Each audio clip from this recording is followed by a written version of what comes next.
الشیطان الرجیم بسم اللہ الرحمن الرحیم وبہ نستعین وہو خیر المعین صلی اللہ علی سیدنا محمد وآلہ الطاہرین۔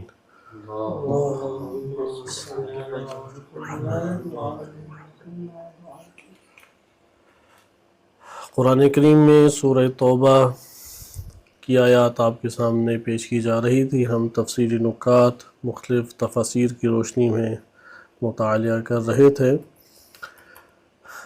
قرآن کریم کی سورہ توبہ آیت نمبر 9 میں ارشاد باری تعالی ہوتا ہے کہ یہ آیت ہم نے اس کا پہلا حصہ گزشتہ دروس میں مطالعہ کیا تھا اور اس کے آخری حصے کو ہم آج تھوڑا دیکھیں گے اور اگلی آیت میں ساتھ منتقل ہو جائیں گے۔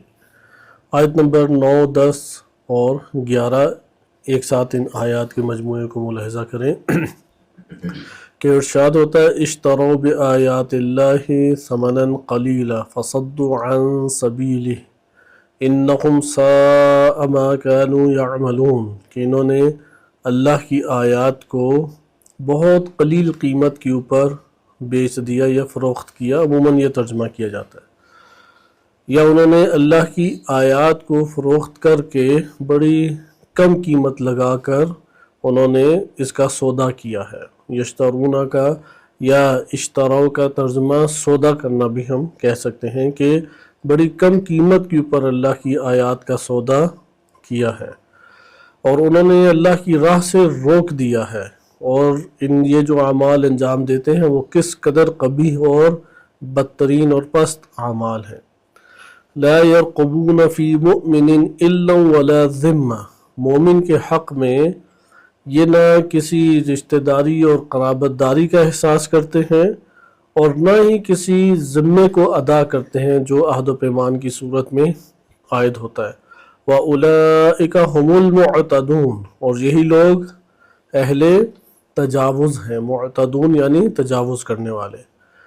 البتہ استثناء کب ہے؟ فَإِن تَابُوا، اگر یہ توبہ کر لیں، وَأَقَامُوا الصَّلَاةَ، اور نماز قائم کریں، وَآتَوُا الزَّكَاةَ، اور زکوٰۃ ادا کریں، فَإِخْوَانُكُمْ فِي الدِّينِ، تو یہ دین میں کیا ہے؟ تمہارے بھائی ہیں۔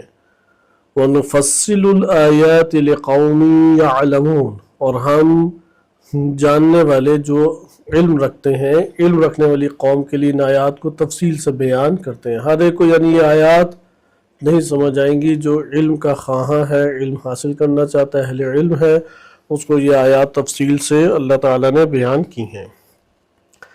ان آیات میں آپ آخری حصے کو دیکھیں جو تھا اشتروا بآیات اللہ ثمنا قلیلا، اگرچہ اس کو موضوع بنا کے ہم تھوڑا تفصیل سے جا سکتے ہیں، لیکن فی الحال ابھی ہم گریز کریں گے، یعنی کن کن چیزوں میں خداوند متعال نے بیان فرمایا کہ انہوں نے بڑی کم قیمت لگائی۔ تجارت کے حوالے سے پہلے عرض کیا، چونکہ ہر انسان کو جو اس زمین کے اوپر آتا ہے اللہ تعالیٰ نے حیات دنیاوی دی ہے، اسے حیات دنیاوی دی ہے۔ حیات دنیاوی سے کیا مراد ہے؟ روح کا اس جسم عنصری سے، اس مادی جسم سے تعلق، اور اس تعلق کی بنیاد پر انجام پانے والے جو تقاضے ہیں، یہ حیات دنیاوی کہلاتے ہیں۔ حیات دنیاوی کو بسر کرنے کے لیے جو نعمات دی جاتی ہیں وہ متاع کہلاتی ہیں۔ متاع یا متعہ یا میم تا عین، اس کا مطلب ہوتا ہے کہ جو آپ کے پاس قلیل مدت آپ نے بسر کرنا ہے اس کا ساز و سامان۔ مثلا آپ ایک جگہ پہ، جیسے پہلے کئی دفعہ عرض کیا کہ کسی اسٹیشن کے اوپر رکتے ہیں، تو اس قلیل مدت انتظار میں آپ جو نعمات استعمال کرتے ہیں وہ کیا کہلاتی ہیں؟ متاع۔ دنیا کی ہر چیز کو متاع کہا گیا ہے۔ دنیا کی ہر چیز متاع ہے، یعنی قلیل مدت ہمارے ہاتھ میں ہے اور ضرورت پورا کرنے کے لیے ہے۔ وہ انسان کو لذت بھی دیتی ہے۔ لذت کیوں ملتی ہے؟ چونکہ ضرورت پوری ہوتی ہے۔ اب اس متاع کو کوئی غیر فانی جانے کہ اس نے فنا نہیں ہونا، اس نے جانا نہیں ہے، تو یہ اس کی غلط فہمی ہے، چونکہ متاع کہتے ہی کیا ہے؟ جو آپ کو کچھ مدت کے لیے دی ہے، اس کے بعد آپ سے وہ بچھڑ جائے گی، آپ سے لے لی جائے گی، اس کو متاع کہتے ہیں۔ اسی لیے وہ نکاح جو ایک خاص مدت کے لیے ہوتا ہے اسے نکاح متاع کہتے ہیں۔ ایک نکاح ہوتا ہے جو دائمی ہے کہ جس میں آپ نے مدت طے نہیں کی، لیکن ایک نکاح کیا ہے اس میں آپ نے مدت طے کر لی، اس مدت تک آپ نے باہمی ازدواجی زندگی سے استفادہ کرنا ہے، اس کو کیا کہتے ہیں؟ نکاح متع۔ اس لیے اس حیات دنیاوی کی ہر شے کیا کہلائے گی؟ متع۔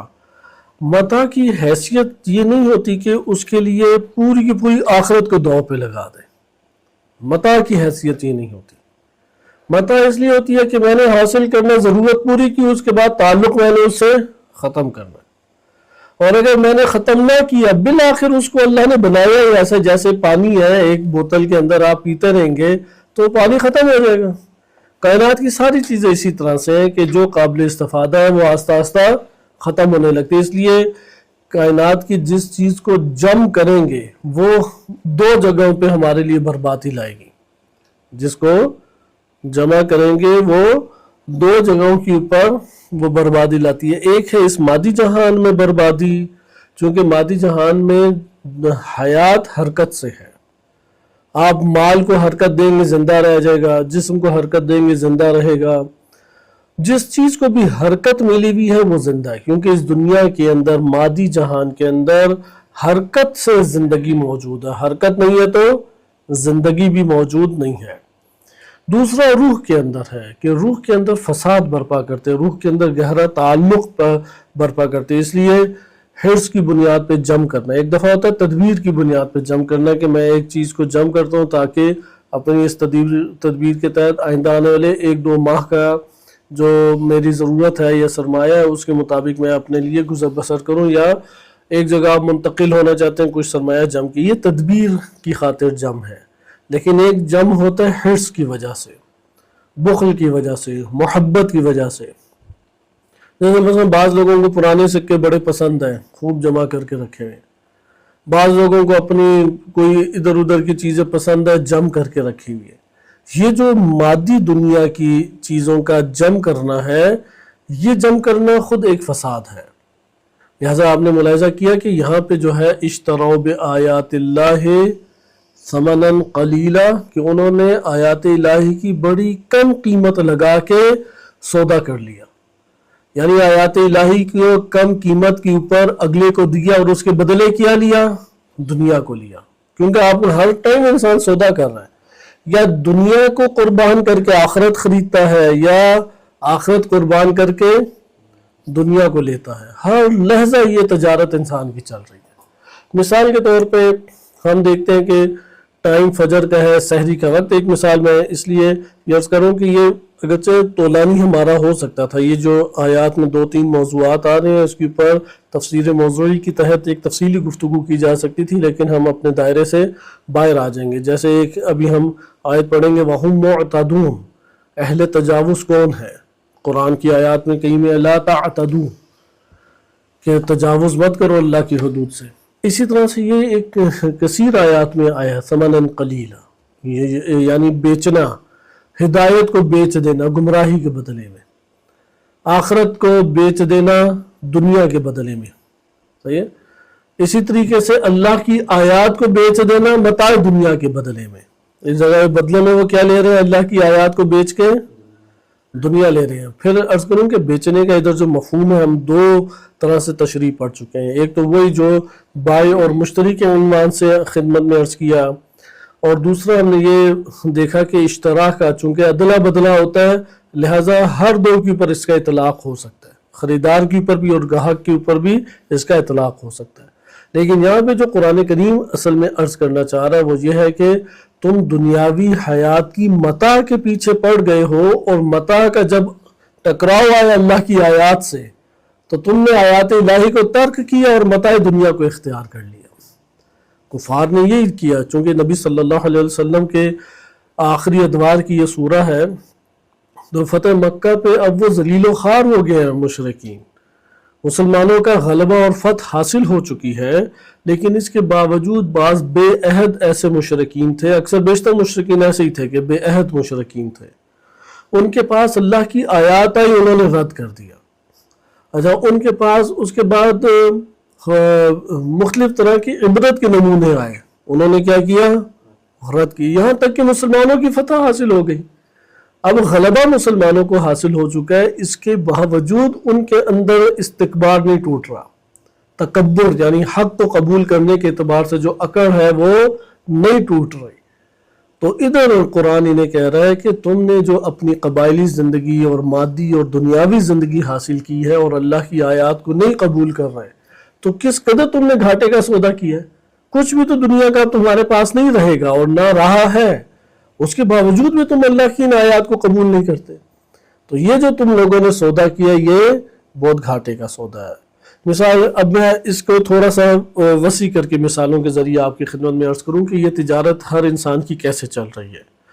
مثلا بعض افراد ہیں، اموال ان کے پاس جمع ہوتے ہیں، اب انہوں نے کہیں پہ ان اموال کو خرچ کرنا ہے، ٹھیک ہے، کچھ انہوں نے دینی امور میں خرچ کر دیے، کچھ کسی ادارے کی مدد کر دی، رشتہ داروں کی مدد کی، اس کے باوجود ان کی فیملی کے پاس مالیات موجود ہیں۔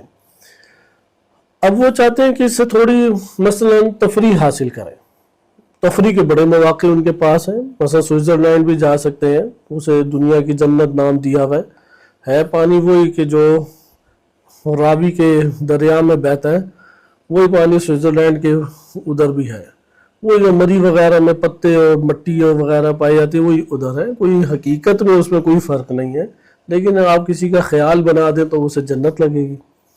تو خیالی ایک جنت ہے، کیونکہ دنیا کی حقیقت ہر جگہ پہ ایک جیسی اور یکساں ہی ہے، اور انسان ان میں سے جس مقام پر بھی پہنچ جائے وہ ویسا ہی ہے۔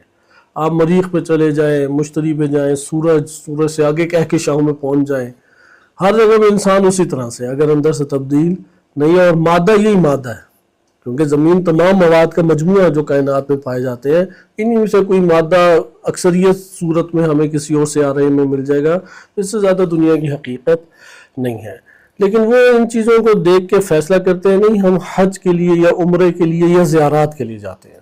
یقیناً اب وہ اللہ نے انہیں صحت دی ہے، خانوادہ ہے، مال دولت عطا کی ہے، اچھے کھانے کھا سکتے ہیں، یہاں پر جو ان کا انتخاب ہے کہ وہ حج کے لیے جائیں، زیارت کے لیے جائیں، عمرہ کے لیے جائیں اور اس راہ میں وہ اللہ کی نعمات لیں، یہاں پہ انہوں نے اللہ کی آیات کو بالاتر قرار دیا، متاع دنیا کو ثانی حیثیت دی۔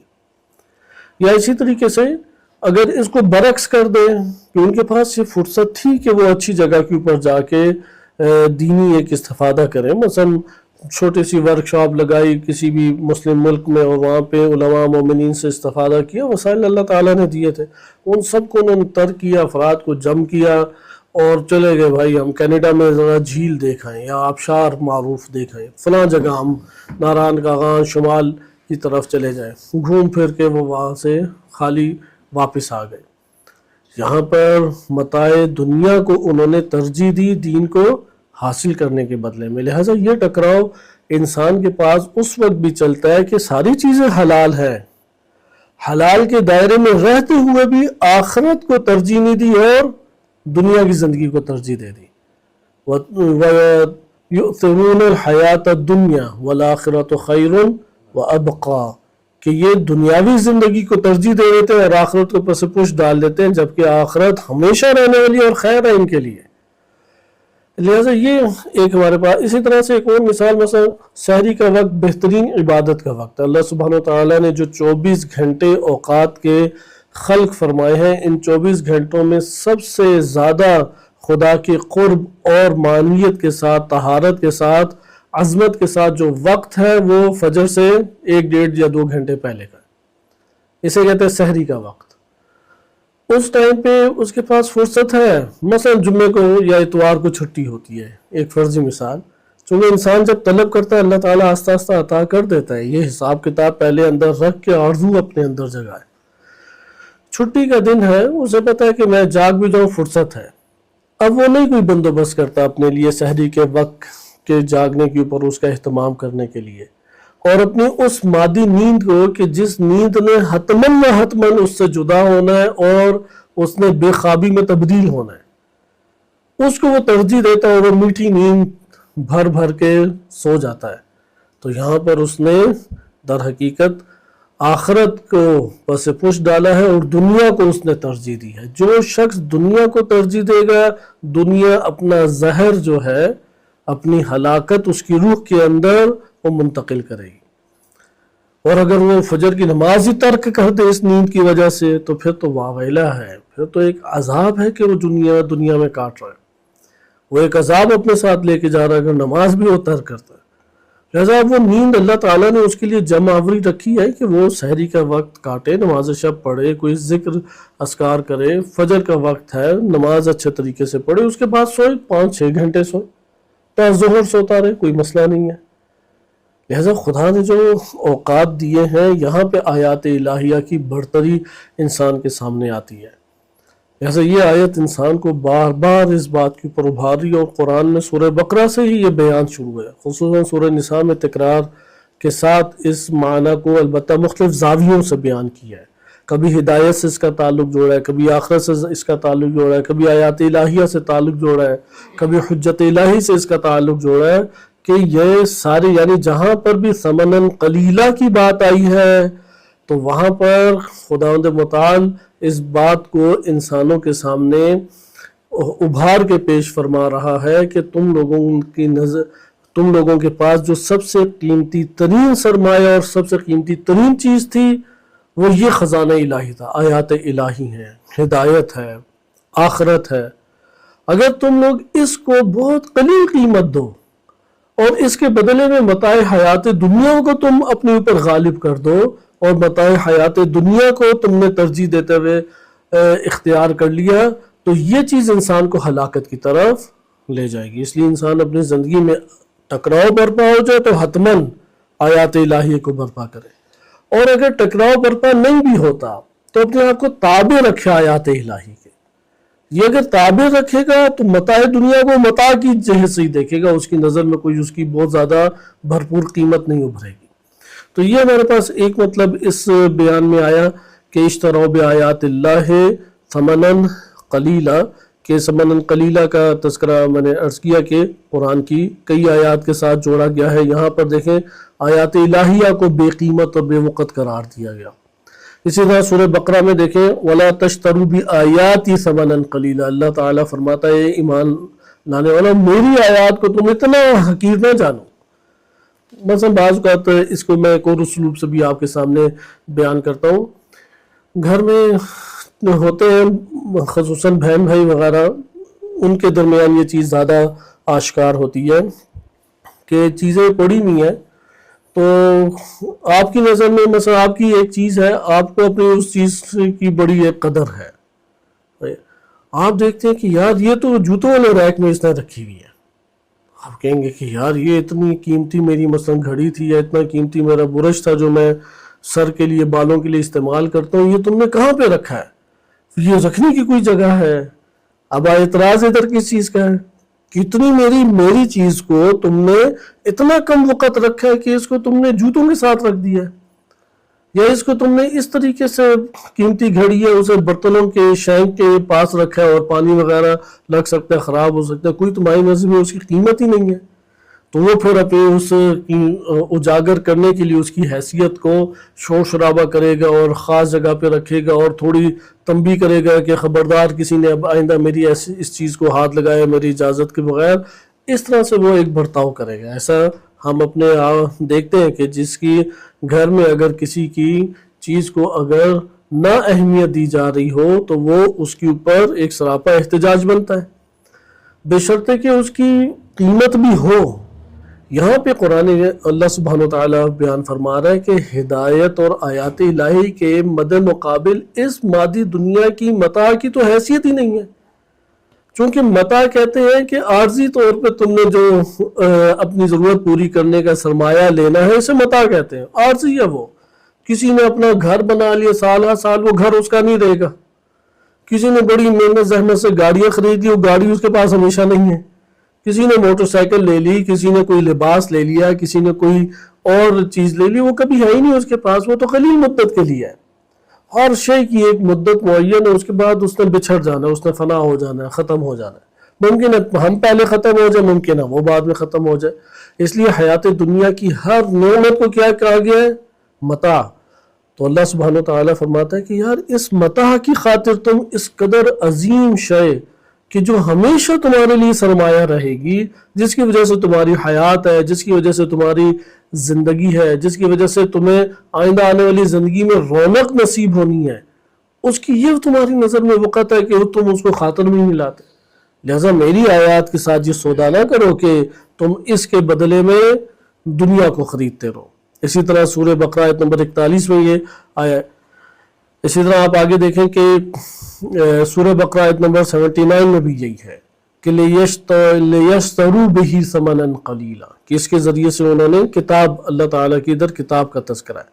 یا اس کے بعد آگے ہے کہ سورہ بقرہ 174 174 میں بھی یہی ہے کہ اللہ نے جو کتاب نازل کیا وَيَشْتَرُونَ بِهِ ثَمَنًا قَلِيلًا، اس کو انہوں نے بڑی کم قیمت اس کی لگائی. وَمَا يَأْكُلُونَ فِي بُطُونِهِمْ إِلَّا النَّارِ، کہ وہ فقط و فقط آگ کھا رہے ہیں. یعنی وہ ہیں ابھی بھی جہنم میں، لیکن ان کی دنیا کی طرف اتنی مشغولیت ہے کہ وہ لگی ہوئی آگ انہیں پتہ نہیں لگ رہی. تو جب موت آئے گی تو دنیا کی تمام مشغولیتوں سے کیا ہوگا، اور رابطہ منقطع ہو جائے گا، اور صرف اپنے نفس کی پر ان کی توجہ جائے گی، اور تب پتہ لگے گا کہ کیا آگ اکٹھی ہو گئی ہے. اسی طرح سے دیکھیں سورہ آل عمران آیت نمبر 77. ابھی تک سورہ بقرہ میں ثمنًا قلیلہ کس کے لیے استعمال ہوا؟ آیات اور کتاب کے لیے. سورہ آل عمران آیت نمبر 77 میں بعہد اللہ ان الذین یشترون بعہد اللہ وایمانہم ثمنًا قلیلا، یعنی عہد الہی کو انہوں نے کیا بڑا بے وقت رکھا اور بڑے سستے داموں انہوں نے فروخت کر دیا. اسی طرح سے سورہ آل عمران میں ذکر ہوتا ہے اسی اللہ تعالیٰ کی آیات کا 187 میں. سورہ آل عمران آیت نمبر 199 میں اسی طرح سے تذکرہ ہوتا ہے کہ وَلَا يَشْتَرُونَ بِآيَاتِ اللَّهِ ثَمَنًا قَلِيلًا، ادھر بھی اللہ کی آیات کو فروخت کرنے کا تذکرہ ہے. سورہ معاہدہ میں بھی اسی طریقے سے ہے کہ ثمنًا قلیلہ کا تذکرہ ہے کہ وَلَا تَشْتَرُوا بِآيَاتِ ثَمَنًا قَلِيلًا، میری آیات کو اتنی کم قیمت کے اوپر تم مت بیچو. یا اسی طرح سے سورہ توبہ آیت نمبر 9 آپ نے پڑھ لی. سورہ نحل آیت نمبر 95 ہے، اس میں بھی عہد الہی کا تذکرہ ہے. تو خلاصہ کلام ہمارے پاس کئی ایسی آیات ہیں کہ جس میں اس چیز کا تذکرہ موجود ہے کہ ثمنًا قلیلا، یعنی اس کی قیمت کو تم کم نہ لگاؤ. اسی طرح سورہ نساء اور دیگر کتب میں بھی، دیگر صورتوں میں بھی اس کا تذکرہ ہے. آخر میں ہے کہ ما کانوا یعملون، کہ وہ لوگ جو عمل انجام دیتے ہیں. خداوند متعال کہ ساء ما کانوا یعملون، قرآن میں یہ والا اسلوب بھی کئی جگہوں کے اوپر وارد ہوا ہے، اور انہی میں سے ایک یہی ہے سورہ توبہ آیت نمبر 9 کہ انہوں نے یہ جو کام کیا ہے کہ آیات کو بہت کم قیمت کے اوپر انہوں نے، یعنی اس کی کوئی قیمت اور حیثیت ہی نہیں لگائی، اور متاع حیات دنیا کو غالب کر دیا، اسے لے لیا. چونکہ دونوں کا ایک ساتھ نہیں لیا جا سکتا. مثلا اس دور میں مشرکین سردار تھے، اب نبی صلی اللہ علیہ وسلم کی حاکمیت کا قبول کرنا، اپنے سرداری کو چھوڑنا کہلائے گا یا نہیں؟ تو انہیں یہ سرداری بڑی عزیز و پسند تھی. تو یہاں پہ اللہ سبحانہ وتعالیٰ کی آیات کو انہوں نے رد کیا اور اپنی ان سرداری کو متاع حیات دنیاوی کو لے لیا. یہاں پہ انہم ساء ما کانوا یعملون، وہ جو عمل انجام دیتے تھے وہ کس قدر قبیح اور برا ہے. ادھر کون سا عمل قبیح اور برا ہے؟ یہ سودا قبیح اور برا ہے کہ آپ اللہ سبحانہ وتعالیٰ کی آیات جو ہیں اس کی کم قیمت لگائیں، لیکن اس کم قیمت کے اوپر اس کو فروخت کر کے متاع حیات دنیا کو لے لیں، جو عارضی سرمایہ ہے آپ کی زندگی کا. یعنی اپنی ابدی زندگی کو برباد کر کے اپنی عارضی زندگی کا سرمایہ آپ نے اٹھا لیا، جبکہ وہ آپ کے ہاتھ سے چھن جانی ہے. تو یہ جو صورتحال بنتی ہے اس کو کہتے ہیں کہ انتہائی بدترین عمل انجام دیا. یہاں پر ایک اور موضوع ہمارے سامنے کھل سکتا ہے، اس کو میں صرف ایک حد تک آپ کی خدمت میں ذکر کرتا ہوں، اور وہ یہ ہے کہ انسان نے اپنی زندگی میں جو نفس میں کمایا ہے وہ اس کی اصل کمائی ہے. یعنی اصل قاعدہ اس کائنات کا کیا ہے کہ وَأَن لَيْسَ لِلْإِنسَانِ إِلَّا مَا سَعَىٰ، جو کوشش کرتا ہے بس وہی وہ پائے گا، اپنے نفس میں اوپر نہیں پائے گا. یہ شفاعت جو ہے وہ اللہ تعالیٰ کی رحمتوں میں سے ایک رحمت ہے اس رحمت کا مستحق ہر کوئی نہیں ہے۔ مثلا میں آج اگر ایک شخص کا نام کوئی مثلا اپنے بیٹے کا نام رکھ دے جبریل، تو اسے وہ جبریل بن جائے گا، یہ سن نام ہے۔ ہم ایک گروہ کا نام رکھ دیتے مومن، اسے وہ مومن ہو جائے گا۔ ایک گروہ کا نام رکھ دے شیعہ، اسے وہ شیعہ بن جائے گا۔ لہذا ضروری ہے کہ وہ صفات کو اخذ کرے گا تو اس کے اندر یہ کمال ابھرے گا، اگر وہ صفات کو اخذ نہیں کرے گا تو یہ کمال اس کے اندر نہیں ابھرے گا۔ لہذا یہاں پہ ضابطہ دیکھیں کہ ساء ما کانوا یعملون، وہ جو عمل انجام دیتے تھے انتہائی پست اور گھٹیا عمل ہے۔ یعنی جہاں پر بھی دنیا کو ترجیح دے کے آخرت کو پس پش ڈالا جا رہا ہے وہاں پہ ہمیں توجہ کرنے کی ضرورت ہے۔ اور اگر کسی جگہ پہ اللہ کی آیات کی قیمت بہت کم لگائی ہے، صحیح ہے، جیسے ہوتا ہے کہ کسی بدکار ترین فرد کے، یہ پاکستان میں تو انٹرویو آتے رہتے ہیں کہ یہ بدکاری کی آپ نے جو اعلیٰ ترین منازل ہے کیسے طے کی، تو جواب میں ملتا ہے یا ملتی ہے اس کا جو جواب آتا ہے کہ بس اللہ تعالیٰ کا بڑا کرم ہے۔ وہ اللہ تعالیٰ کا کرم یہ ہے کہ یہ ساری بدکاری اور فحاشی انجام دیتے رہے، یہ تو خداوند متعال کا حکم نہیں ہے۔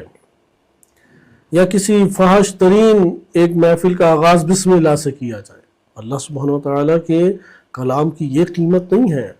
یہ کلام اللہ تعالیٰ کا لگا ہوا اور اپنے کاموں میں مصروف ہے، یعنی خدا کی بات چیت اس کے کانوں میں جا رہی ہے اور وہ کوئی اسے اصلاً اس کی طرف دھیان ہی نہیں دے رہا۔ استاد اخلاق و عرفان یہاں پہ قم میں ایک معروف تھے، ابھی قم سے منتقل ہو گئے، وہ اپنے درسوں میں بڑا اس پہ تاکید کرتے تھے کہ یہ جو اذان سے پہلے قرآن چلایا جاتا ہے وہ کہتے ہیں میری نگاہ میں بالکل ٹھیک نہیں ہے۔ یعنی اللہ تعالیٰ کا کلام سنایا جا رہا ہے اور لوگ سارے اپنے کاموں میں مصروف ہیں۔ ہم تو یہاں پہ ایک سنجیدہ بڑی شخصیت ہو، وہ جب کلام کر رہی ہو اور ہر کوئی اپنے کام میں مصروف ہو، اسے آداب کے خلاف سمجھتے ہیں۔ جیسا وہ کہتے تھے کہ یہ آداب کے منافی چیز بنتی ہے کہ آپ نے جب کلام الہی کو لگایا تو اس کی طرف کاملاً توجہ کریں۔ وَأَنصِتُوا لَهُ، قرآن نے حکم بھی دیا ہے کہ جب قرآن اذا قرئ القرآن قرآن پڑھا جائے فَاسْتَمِعُوا لَهُ وَأَنصِتُوا فَاسْتَمِعُوا لَهُ وَأَنصِتُوا، کہ تم غور سے سنو اور کان لگا کے توجہ سے سنو، یعنی اس کی پر غور و فکر کر کے اسے اختیار کرنے کی کوشش کرو، توجہ کرو اس کی طرف۔ آداب کے منافی ایک چیز ہے۔ بہرحال ان کی اپنی ایک نظر ہے، کیونکہ جو قرآن چلاتے ہیں وہ تبلیغ کی نقطہ نظر سے اور قرآن کے الفاظ سے فضا کو منور کرنے کے لیے ایک عمل انجام دیتے ہیں، لیکن ان کی بات میں اس حد تک وزن ہے کہ آداب کے منافی نہیں ہونے چاہیے۔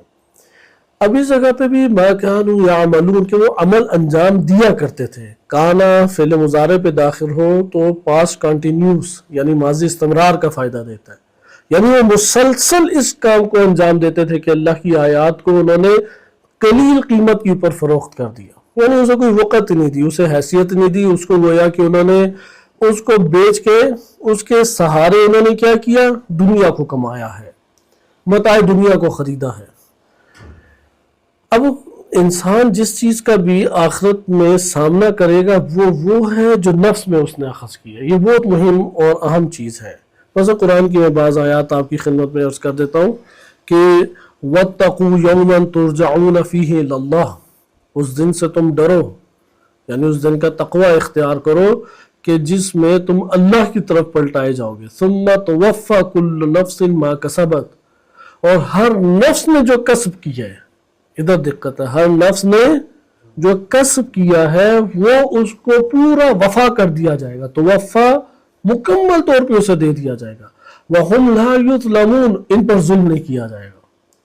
یعنی اگر کسی نے اندر بخل ہے، اگر کسی نے کنجوسی ہے، جمع مال ہے، یا اگر کسی نے ظلم ہے جو اس دنیا کے اندر ہے اس کو سمیٹا ہے تو اس کو وہی جہنم ملے گی، ہر بد عمل کی جہنم اس کے مطابق ہے، جیسے قرآن نے بعض کا تذکرہ بھی کیا ہے۔ مثلا اگر کوئی مصلی نہیں ہے، یعنی نماز وغیرہ نہیں پڑھتا، مساکین کو کھانا نہیں کھلاتا، شرک کرتا ہے، اس کے لیے ہے کہ سقر، وما ادراک ما سقر۔ اسی طریقے سے اگر کوئی جمع مال کرتا ہے اس کے لیے کیا ہے کہ قرآن کی آیت ہے نا، اگر کوئی مثلا اگر نماز وغیرہ ترک کرتا ہے، شرک کرتا ہے، اس کے لیے اللہ تعالیٰ نے سقر قرار دیا ہے. لیکن اگر کوئی الذی جمع مالا وعددا ویحسب ان مالہ اخلدا کلا لینبذن فی الحطمہ، اس بد عمل کے لیے کیا ہے؟ حطمہ. حطمہ کی آگ کیا؟ نار اللہ الموقدہ التی تطلع علی الافئدہ، ایسی بھڑکائی ہوئی اللہ کی آگ ہے جو بدن کو نہیں بلکہ روح کو جلاتی ہے. جیسے بھی ہمارا بدن جل جائے تو روح پرسکون ہو جائے گی، ختم ہو جائے گی نا. ایک وقت آئے گا درد، مثلا چند منٹ ہے، 3-4 منٹ درد ہے، اس کے بعد وہ درد ختم.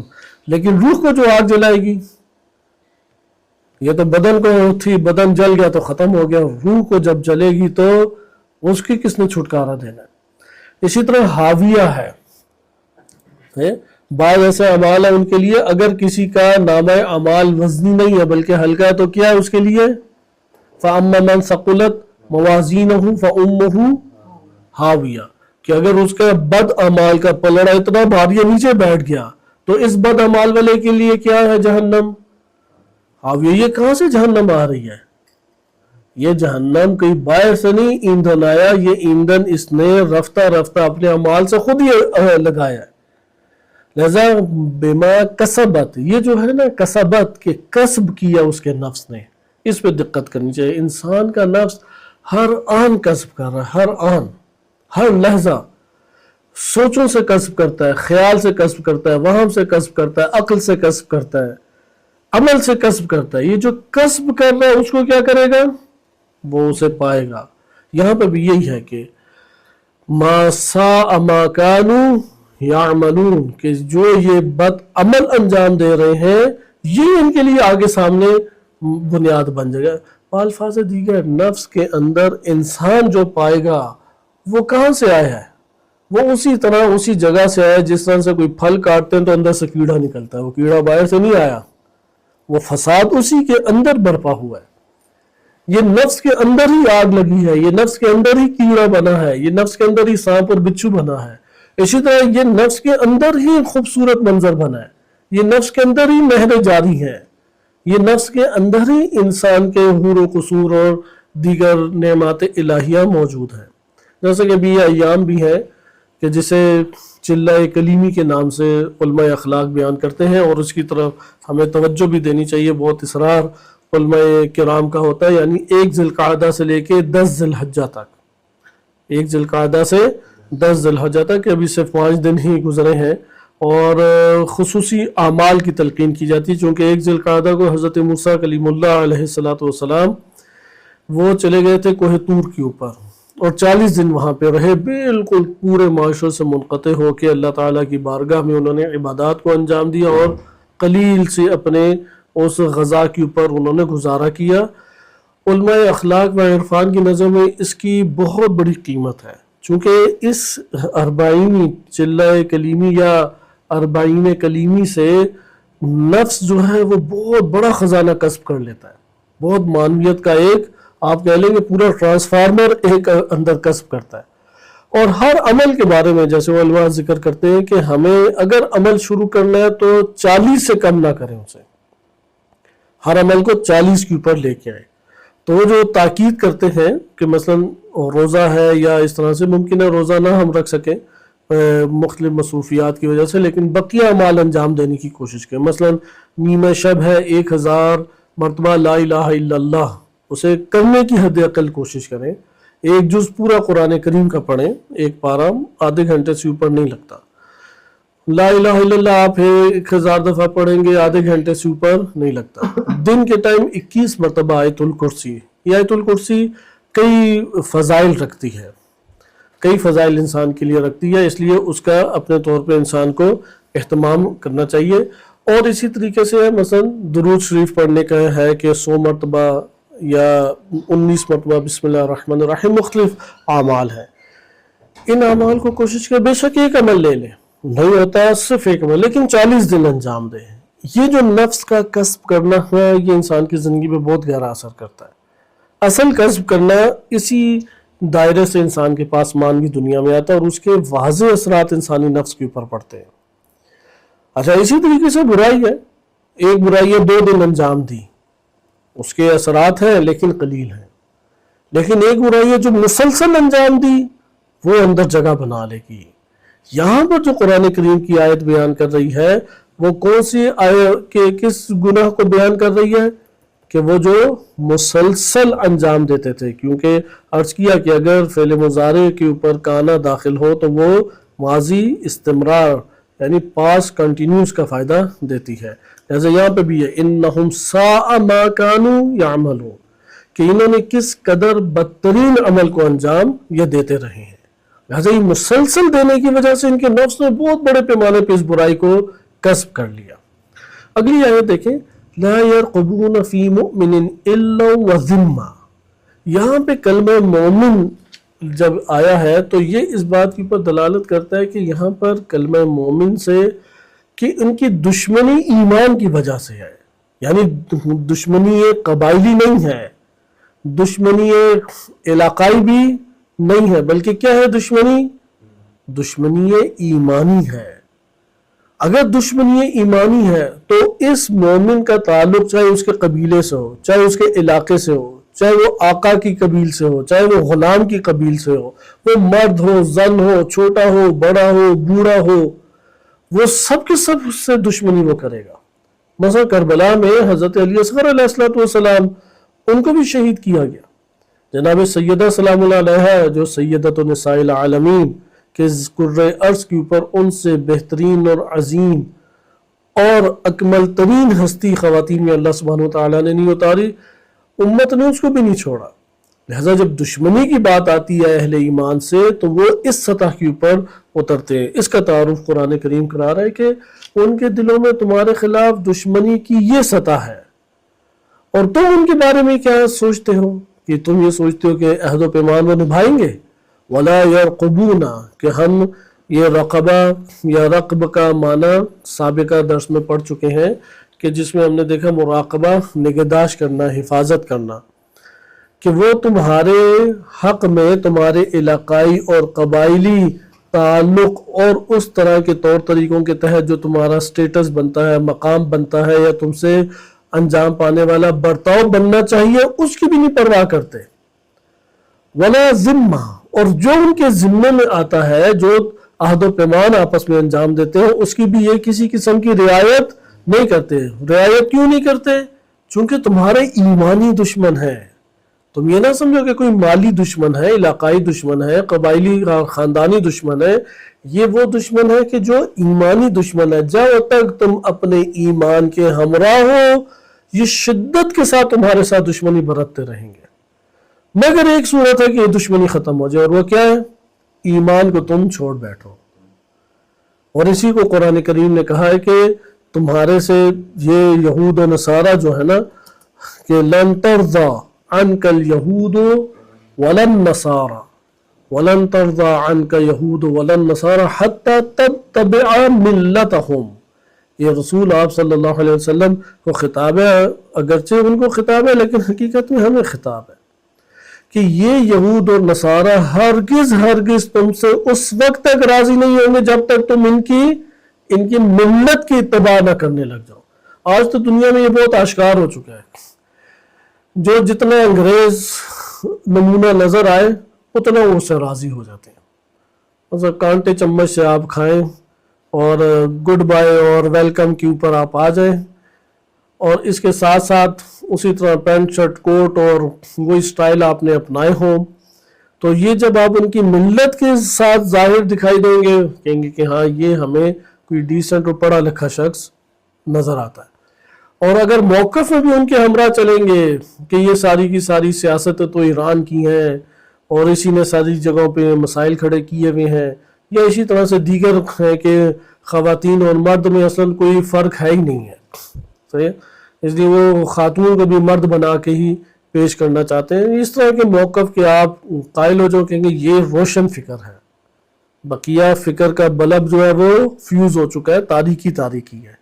اگر کسی کے دماغ کے اندر اور نفس کے اندر فکر روشن ہے تو یہی ہے، یعنی ان کیا ہے، اس روشن فکر کیا کب آتی ہے؟ تتبع ملتہم، ان کی ملت کی آپ اتباع کریں۔ جیسے یہاں پہ بھی قرآن کریم اسی بات کو انہیں بیان کر رہا ہے کہ یہ تمہارے کسی ذمے کا بھی احساس نہیں کرتے اور نہ ہی کسی طرح کا تمہارا خیال رکھتے ہیں، لہذا ان کے دل ایمان سے دشمنی کی وجہ سے تم لوگوں سے بھرے ہوئے ہیں۔ اچھا، یہ جو بھرے ہوئے دل ہیں یہ دو طرح کے افراد ہیں۔ ادھر ظاہراً مشرکین کی بات ہے، ابھی آپ آگے آیات پڑھیں گے، یہی کیفیت ان منافقین کی بھی ہے جو مسلمانوں کے سامنے ان کی قدرت اور ان کے غلبے کی وجہ سے ان کے سامنے دبے ہوئے بیٹھے ہیں۔ جب وہ سامنے مسلمانوں کے ہوتے ہیں تو پھر بڑی تعریفیں کر کر کے مسلمانوں جیسا حلیہ اپناتے ہیں، لیکن جب وہ اپنے شیاطین کے پاس چلے جاتے ہیں، جیسے سورہ بقرہ آیت نمبر 14 میں وَإِذَا لَقُوا الَّذِينَ آمَنُوا، ایمان لانے والوں سے جب ملتے ہیں کہتے ہیں قَالُوا آمَنَّا، کہتے ہیں ہم تو آپ لوگوں کے ہمراہ مومن ہیں۔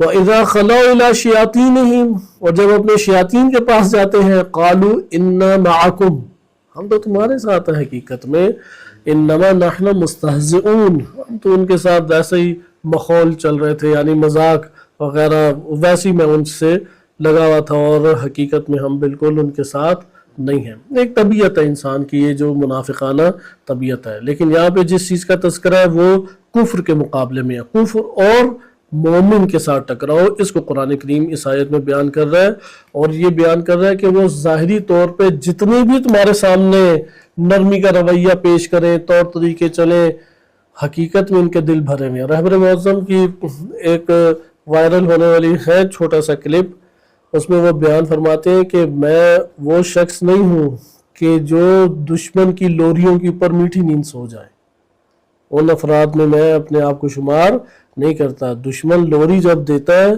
تو وہ اس کا مطلب یہ نہیں ہے تم سو جاؤ، وہ بیدار ہے، پیچھے سے وہ چال چل رہا ہے۔ لہٰذا یہ جو امریکہ اور اسی طرح سے یہود و نصارہ بڑی بڑی پیشکشیں کرتے ہیں اور بڑے بڑے آپ کے سامنے منظر خوشگوار پیش کرتے ہیں، ان لوریوں سے سونا نہیں ہے ہم نے، ان پیشکشوں سے ہم نے سونا نہیں ہے، ان کے دل اسی طرح سے بھرے ہوئے ہیں۔ وَلَن تَرْضَ عَنْكَ الْيَهُودُ وَلَا النَّصَارَى، یہ یہود و نصارہ نہیں آپ سے راضی ہوں گے تا قیامت، حَتَّى تَتَّبِعْ مِلَّتَهُمْ، آپ جب تک ان کے اتباع ملت کی نہیں کرتے یہ آپ سے راضی ہونے والے نہیں ہیں۔ اور اعمال کی آگ لگتی ہی ہے، یہ یاد رکھیں۔ جیسا کہ ابھی آپ دیکھ رہے ہیں کہ دنیا کے اندر جو حوادث جنم لے رہے ہیں کہ ایک طرف ایک ملک کو تباہ کیا جاتا ہے تو دوسری طرف اللہ کی بھڑکائی ہوئی آگ سے وہ ممالک تباہی کے دہانے کی طرف گامزن ہوتے ہیں۔ جیسے یہ ہمارے پاس ایک اور معیار آیا کہ دشمنی جب ہم نے کرنی ہے تو دیکھیں کہ دشمنی کس نوعیت کی ہے۔ دشمنی جو ہم سے کی جا رہی ہے وہ شخصی ہے، بڑے نرم ہو جانا چاہیے، کیونکہ مجھے اس نے برا بھلا کہا ہے، مجھ سے اس نے تھوڑے سے بدتمیزی کی ہے یا میرا مالی نقصان کیا ہے، ایک حد تک بس اس سے ہو، اس سے زیادہ ہمیں نہیں پڑھنا چاہیے۔ شخصی دشمنی کے اوپر بالکل رام ہو جانا چاہیے، کوئی حیثیت نہیں رکھتی ہو۔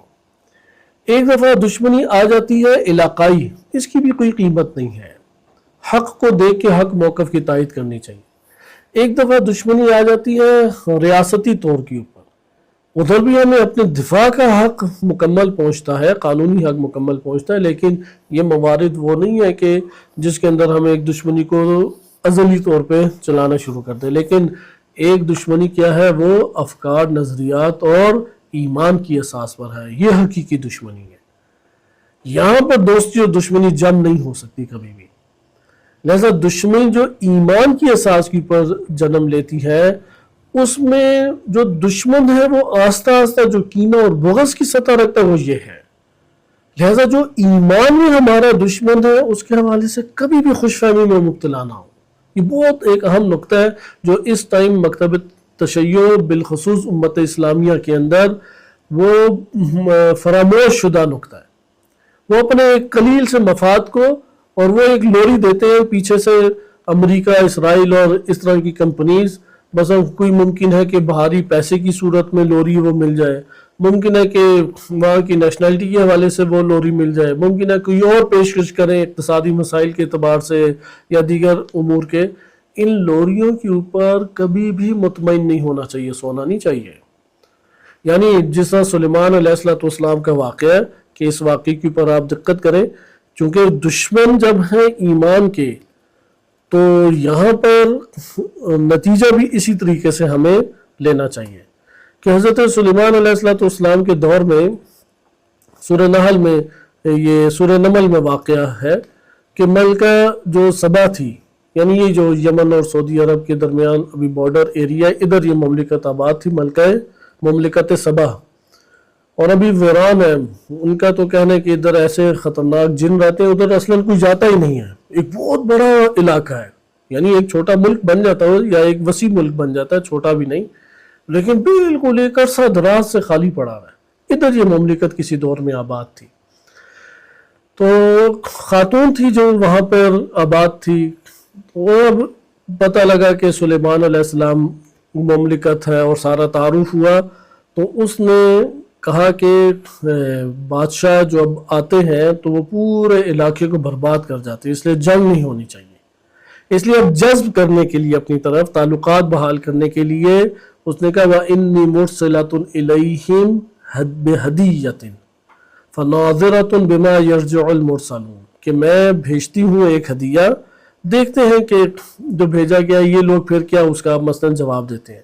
فَلَمَّا جَاءَ سُلَيْمَانَ، وہ جب آیا ان کا بھیجا ہوا بندہ ہدیہ لے کے، قَالَ أَتُمِدُّونَنِي بِمَالِ، کہ تم اس مال کے ذریعے سے اپنی طرف مجھے لے کے آتے ہو، فَمَا آتَانِيَ اللَّهُ خَيْرٌ مِّمَّا آتَاكُمْ، مجھے جو اللہ نے دیا ہے وہ اس سے بہت کچھ بہتر ہے جو تم مجھے دے رہے ہو، بل انتم بہدیتکم تفرحون، جاؤ تم اپنے ہی اس ہدیے پہ خود ہی خوش ہو، مجھے یہ ہدیہ نہیں چاہیے۔ ارجع الیہم، جاؤ تم یہاں سے چلے جاؤ، فلنأتینہم بجنود، ہم ایک ایسے لشکروں کے ساتھ آئیں گے لا قبل لہم بہا، کہ تمہارا اصلاً اس سے کبھی سامنا ہی نہیں پڑا، وَلَنُخْرِجَنَّهُمْ مِنْهَا أَذِلَّةً وَهُمْ صَاغِرُونَ، اور پست کر کے ہم تمہیں اس علاقے سے نکالیں گے اور تم گھٹیا اور پست زندگی پھر بسر کرنے پہ مجبور ہو جاؤ گے۔ تو اس وقت سلیمان علیہ السلام نے کہا کہ قبل اس کے کہ وہ میرے پاس آئیں خود بے نفس نفیس، ہے کوئی جو ملکہ کا لے آئے تخت؟ قال یا ایھا الملأ ایکم یأتینی بعرشها، کون اس کا عرش اور تخت لے کے آئے گا قبل ان یاتونی مسلمین، وہ میرے سامنے تسلیم شدہ حالت میں آ جائیں۔ تو جنوں میں ایک عفریت ادھر بیٹھا ہوا تھا، اس لیے ہمیشہ جنوں سے گھبرانا نہیں چاہیے، مومن جن ہوتے ہیں ساتھ بھی دیتے ہیں۔ تو مومن جن نے کہا کہ انا آتی کا، میں آپ کی خدمت میں لے آتا ہوں، بہی اس عرش کو، قبل ان تقوم من مقام، قبل اس کے کہ یہ سلیمان، بادشاہ سلیمان آپ اپنی جگہ سے کھڑے ہوں، میں پہلے وہ آپ کے سامنے لے آؤں گا۔ وَإِنِّي عَلَيْهِ لَقَوِيٌّ أَمِينٌ، یہ جو میں دعویٰ کر رہا ہوں جھوٹا دعویٰ نہیں ہے، میرے پاس یہ قدرت بھی ہے اور میں امانت دار ہوں اس مسئلے میں، اپنی زبان کا پاس رکھنے والا ہوں۔ تو جن کے ساتھ ادھر ایک اور بشر بھی بیٹھے ہوئے تھے، کہ روایات میں بعض میں آیا آصف بن برخیہ، تو ادھر آپ دیکھیں جن مد مقابل بشر، تو بشر نے کہا قال الذی عندہ علم من الکتاب، کتاب میں سے کچھ علم ان کے پاس تھا، کتاب میں سے کچھ علم۔ خدا سے دعا کرنی چاہیے اس کتاب کا ہمیں بھی کچھ علم عطا ہو جائے۔ بہرحال کتاب سے کچھ علم ان کے پاس تھا، انہوں نے کہا انا آتی کا بہی قبل ان یرتد الیک طرفک، آپ کی یہ آنکھ جھپکے اس سے بھی پہلے میں لے آؤں گا۔ تو کون پہلے لا رہا ہے، جن یا بشر؟ آنکھ جھپکنے سے، یہ نور کی ہے لائٹ، جو نور کی سپیڈ ہے نا وہی آنکھ جھپکنے کی سپیڈ ہے، یعنی اصلی آپ اسے نہیں شمار کر سکتے، اس قدر تیز ہے کہ میں آپ کی آنکھ جھپکنے سے بھی پہلے لے آؤں گا۔ آپ کھڑے ہوتے ہیں پتہ نہیں کتنے 100 مرتبہ آنکھیں جھپکا لیتے ہیں، آپ ایک جب بندہ کھڑا ہوتا ہے تو اتنی دیر میں کئی دفعہ یہ آنکھیں جھپک جاتی ہیں۔ تو انہوں نے کہا کہ میں آپ کی آنکھ جھپکنے سے پہلے ہی لے آؤں گا۔ فلما رآہ، تو پھر انہوں نے اس طرح سے دیکھا تو مستقرا عنده، تو پاس وہ پورا کا پورا تخت پڑا ہوا تھا۔ قال هذا من فضل ربی، کہ یہ میرے فضل، میرے رب کا فضل ہے میرے اوپر، لیبلونی اشکر ام اکفر، کہ میں شکر ادا کروں یا کفر کروں۔ اور ہمارے پاس اسی جگہ پہ یہ امام علیہ السلام نے ذکر کیا ہے کہ قرآن کریم میں ذکر ہوا ہے اس چیز کا کہ ایک علم من الکتاب ہے اور ایک باقاعدہ علم الکتاب ہے. صحیح, ایک ہے علم من الکتاب اور ایک ہے علم الکتاب. علم الکتاب یعنی پوری کتاب کا علم, اور علم من الکتاب کتاب میں سے کچھ کا علم. جس کے پاس کتاب میں سے کچھ علم تھا, سمندر میں سے یعنی کچھ قطرات تھی یا ایک قطرہ تھا, اس کی آپ قدرت اور ولایت دیکھیں کہ وہ آنکھ جھپکنے سے پہلے حاضر کر رہا ہے. اور سورہ رعد آیت نمبر 44 دیکھیں, اور اس کے ضمن میں ہمارے پاس روایات اہل بیت علیہ السلام بھی وارد ہوئی ہے کہ وَيَقُولُ الَّذِينَ كَفَرُوا لَسْتَ مُرْسَلًا, کافر کہتے ہیں کہ آپ رسول نہیں ہیں. تو اللہ تعالیٰ فرماتا ہے قل, ان کو جواب دے دیجئے, کفا باللہ شہیدہ بینی و بینکم, میرے لیے رسول ہونے کے اعتبار سے گواہ جو ہے وہ میرے اور تمہارے درمیان وہ اللہ ہی کافی ہے. یعنی اللہ کا گواہ ہونا میرے اور تمہارے درمیان کافی ہے کہ میں رسول ہوں یا نہیں. اور کون ہے؟ وَمَنْ عِنْدَهُ عِلْمُ الْكِتَابِ, اور وہ گواہ ہے کہ جس کے پاس علم الکتاب ہے. اور بصائر و دراجات اور دیگر کتب میں وارد ہوا ہے کہ علم من عندہ علم الکتاب, جس کے پاس علم الکتاب ہے. چونکہ یہاں پہ واضح ہے, پہلے آیت میں کہا کفا باللہ شہیدہ, کہ گواہ کون ہے؟ اللہ ہے. اور کون گواہ ہے؟ رسول صلی اللہ علیہ وسلم کی رسالت کا. ومن عندہ علم الکتاب, جس کے پاس کتاب کا پورا علم ہے. تو روایات میں وارد ہوا ہے کہ وہ شخص امیر المومنین علیہ السلام ہے, ہوا علی بن ابی طالب امیر المومنین علیہ السلام. اور اسی کے ضمن میں وارد ہوا ہے امام صادق علیہ السلام کی اور روایت ہے, اور دلچسپ روایت ہے, وارد ہوئی ہے بصائر و دراجات اور بعض دیگر کتب میں بھی, کہ ابو بصیر صدیر کہتے ہیں میں اور ابو بصیر اور چند اور دیگر افراد تھے, میسر ہیں, یحییٰ ہیں, داؤد رقی ہیں, ہم سارے امام صادق علیہ السلام کے پاس موجود تھے. اور ہمارے پاس جو ہے وہ حالت غضب میں امام علیہ السلام موجود تھے. وہاں پہ بہرحال بات چیت علم غیب کے حوالے سے چل پڑی اور دیگر تھی. تو پھر وہاں پہ سوال ایک کیا گیا, تو امام نے اس سوال کے جواب میں پھر یہ بات بیان فرمائی کہ کیا تم نے قرآن میں یہ نہیں پڑھا کہ وقال الذی عندہ من علم الکتاب, جس کے پاس علم کتاب ہے, کتاب میں سے کچھ ہے, تو وہ تو آنکھ جھپکنے سے پہلے تخت لے آیا. صحیح ہے. تو اس راوی نے کہا کہ میں نے یہ آیت پڑھی ہے. تو امام نے پھر فرمایا کہ اس کے پاس عندہ من علم الکتاب تھا, یعنی قطرۃ من مطر الجود فی البحر الاخضر, یعنی بحر اخضر سبز سمندر میں سے بارش جود و سخا ہے, یعنی وہی جو انہوں نے کہا کہ میرے رب کا فضل ہے, فضل رب میں سے ایک قطرہ ان کے پاس تھا. تو اس کا یہ نتیجہ ہے. پھر عرض کیا کہ کیا تم نے یہ قرآن کی آیت نہیں پڑھی کہ کفا باللہ شہیدا بینی و بینکم ومن عندہ علم الکتاب کلہ, کہ تمام کا تمام علم کتاب کا وہ بھی کسی ہستی کے پاس ہے. تو پھر امام نے فرمایا کہ وَأَوْمَا بِيَدِهِ إِلَى صَدْرِهِ, امام نے اپنے سینے کی طرف اپنے ہاتھ سے اشارہ کیا کہ ہم ہیں وہ ذات کہ علم الکتاب کلہ واللہ عندنا, قسم بخدا, 3 دفعہ امام نے جملہ دہرایا, قسم بخدا پوری کی پوری کتاب کا علم ہمارے پاس موجود ہے. تو اس جگہ آپ نے یہ دیکھا کہ ولایت اہل بیت علیہ السلام کا جو درجہ ہے وہ سابقہ دور میں جو عظیم اور صالح شخصیات گزری ہیں ان کے مقابلے میں کس قدر بلند تر ہے. آخری ہم اس آیت نمبر 11 کو ساتھ دیکھ لیں کہ وَأُولَئِكَ هُمُ الْمُعْتَدُونَ. معتدون قرآن کریم کی آیات میں ایک اور موضوع تفصیلی بنتا ہے, یعنی حد سے تجاوز کرنے والے. یہاں پہ یہ نہیں کہا کہ اولئک هم الکافرون, چونکہ کافر یہاں پہ سارے کافر مراد نہیں ہے. 2 طرح کے کافر ہیں, سابق آپ سیاق میں جانتے ہیں کہ معنی جو چل رہا ہے. ایک وہ ہے کہ جنہوں نے عہد و پیمان کو نبھایا یا قلیل ہیں, ان کو معتد نہیں کہا جا رہا. جنہوں نے اپنے حدود سے تجاوز علاقائی اور اپنے قبائلی طور طریقے اور رسم و رواج سے انہوں نے تجاوز کر کے دشمنی نہیں مولی بلکہ اپنے عہد و پیمان کی انہوں نے پوری کی پوری نگہداشت کی ہے اور عمل کیا ہے. لیکن اکثر بیشتر مشرکین کیا تھے, انہوں نے اپنا عہد و پیمان توڑ ڈالا اور اس عہد و پیمان کو توڑنے کے اعتبار سے وہ تجاوز کرنے والے ہیں. قرآن کریم کی آیات میں ہمیں یہ دیکھنا چاہیے کہ یہ کلمہ کن کن آیات کے سیاق میں آیا ہے۔ مثلا طلاق کے احکام میں یہ وارد ہوا ہے کہ تم اللہ تعالیٰ کی حدود سے تجاوز نہ کرو۔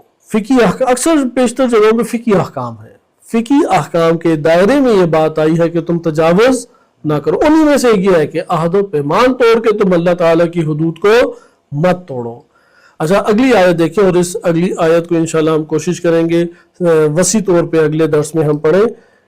ادھر اللہ کی اب رحمت دوبارہ شروع ہو رہی ہے، کیونکہ اللہ سبحانہ وتعالیٰ رحیم ہے، ارحم الراحمین ہے۔ حتیٰ کہ اگر مسلسل اللہ سبحانہ وتعالیٰ سے التجا کی جائے، معافی کی درخواست کی جائے، رحمت کی درخواست کی جائے، اللہ سبحانہ وتعالیٰ اسے معاف فرما دے گا۔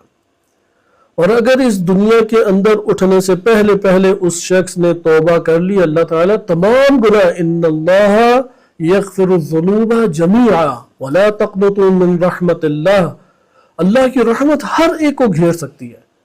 اللہ سبحانہ تعالیٰ کے اسماء میں اس میں اللہ کے بعد سب سے وسیع اور جامع ترین اسم کون سا ہے؟ رحمان و رحیم، رحمت اللہ تعالیٰ کی۔ لہذا یہاں پہ رحمت الہی اب دوبارہ آ رہی ہے، وَإِن تَابُوا، اس سخت دشمنی کے باوجود اگر یہ توبہ کر لیتے ہیں، وہ توبہ پیسہ دے کے ہو، وہ توبہ شرمندگی کی وجہ سے ہو، وہ توبہ ان کے ماتحت آنے کی وجہ سے مسلمانوں کی فتح کی، کوئی بھی توبہ کا سبب ہو، وَإِن تَابُوا، اگر توبہ کر لے، وَأَقَامُوا الصَّلَاةَ، نماز انہوں نے قائم کی، وَآتَوُا الزَّكَاةَ، اور اللہ کی راہ میں مال کو خرچ کیے، مال کو اللہ کی راہ میں خرچ کرنے کی تاکید بہت اہم ہے۔ مومن اور کافر کے درمیان جن چیزوں سے قرآن نے جدائی کو بیان کیا، یعنی جو اعمال جدائی کا سبب بنتے ہیں مومن اور کافر میں، ان میں آپ کو بار بار اصرار کے ساتھ، تاکید کے ساتھ، تکرار کے ساتھ آتَوُا الزَّكَاةَ بنے گا۔ ادھر زکوٰۃ فقہی نہیں ہے، زکوٰۃ وہ مال جو اللہ کی راہ میں خرچ کیا جائے خلوص کی بنیاد پہ، فقط اللہ کے لیے، جیسا کہ انما نطعمکم لوجہ اللہ، ہم اللہ کی خاطر تمہیں کھلا رہے ہیں، لا نرید منکم جزاء ولا شکور، نہ شکریہ آپ سے چاہیے اور نہ آپ سے مجھے کوئی جزا چاہیے، جزا چاہیے تو اللہ تعالیٰ سے چاہیے، وہ اسے علم ہے۔ لا نرید منکم جزاء ولا شکورا، کسی کی مدد کرنے، خصوصاً دین کے ہاتھوں کچھ دینے کے لیے تقاضا ہی اس طرح سے ہونا چاہیے کہ لا نرید منکم جزاء ولا شکورا۔ اور آتَوُا الزَّكَاةَ میں بعض تو اس کے مراحل ہیں، اس میں تو میں خود بندہ حقیر بھی یہ دعویٰ کرتے ہیں کہ آج تک اس آیت کے اوپر ہم عمل، یعنی میں خود نہیں کر سکا، کئی مومنین الحمدللہ اللہ نے توفیق دیا کہ انہوں نے عمل کیا، لیکن خود میں عمل نہیں کر سکا۔ اور وہ آیت ہے کہ وَلَن تَنَالُوا الْبِرَّ حَتَّى تُنْفِقُوا مِمَّا تُحِبُّونَ، ہرگز تم بر تک، ابرار تک، بار تک نہیں پہنچ سکتے یہاں تک کہ وہ اللہ کو دو جو تمہیں پسند، یعنی جس سے محبت ہے وہ تم دو۔ مثلا ہمارے پاس چیزیں کہیں پڑی ہوئی ہیں، وہ اللہ کے لیے دیں جس سے مجھے محبت ہے۔ مشکل ایک کام ہے، امام حسین علیہ السلام نے دی، انہیں علی اکبر سے محبت تھی، انہوں نے دے دیے، وہ انہیں جناب زینب سلام علیہ کی مخدرات عصمت کی اس چادر اور عزت سے محبت تھی، راہ الہی میں انہوں نے قربان کی۔ علی اصغر سے محبت تھی، انہوں نے اسے قربان کیا۔ اپنی عزت و سرداری ظاہری جو ہے وہ محبت تھی، اللہ سبحانہ وتعالیٰ کے ہاتھوں امام حسین علیہ السلام نے قربان کیا۔ کربلا اوج ہے اس آیت کی تفسیر کی، لن تنالوا البر حتی تنفقوا مما تحبون۔ ماں کا کربلا کے اندر ایک بیٹا رہ گیا، شوہر وہ شہید ہو گیا تھا، اس کا نام بھی نہیں تاریخ میں آیا، صرف شاب لفظ آیا ہے، اس کا شہید شاب، بس اتنا ہی نام آیا کتب میں، قدیمی کتب میں آیا ہے، مقتل کی کتابوں میں۔ وہ آیا امام حسین علیہ السلام کے پاس، تو امام حسین علیہ السلام نے انکار فرما دیا کہ نہیں، تمہیں اجازت نہیں مل سکتی، پہلے تمہاری والدہ کا جو شوہر ہے یعنی تمہارا باپ ہے شہید ہو چکا ہے، وہ نہیں یہ غم اٹھا سکے گی۔ تو کہا انہوں نے تو مجھے بھیجا ہے، تو بہت اصرار کے اوپر امام نے اسے اجازت دے دی۔ وہ جب نکلا تو اس کے یہ جملے تھے کہ حسین و امیری و نعم الامیر، کہ میرا امیر و سردار تو حسین، اور کتنا بہترین میرا امیر ہے۔ یہ وہ آج کے دور میں جملات پڑھے جاتے ہیں، نوح اس کے اوپر کتنے بن چکے ہیں اور تا قیامت پڑھے جائیں گے، اور کس سے؟ ایک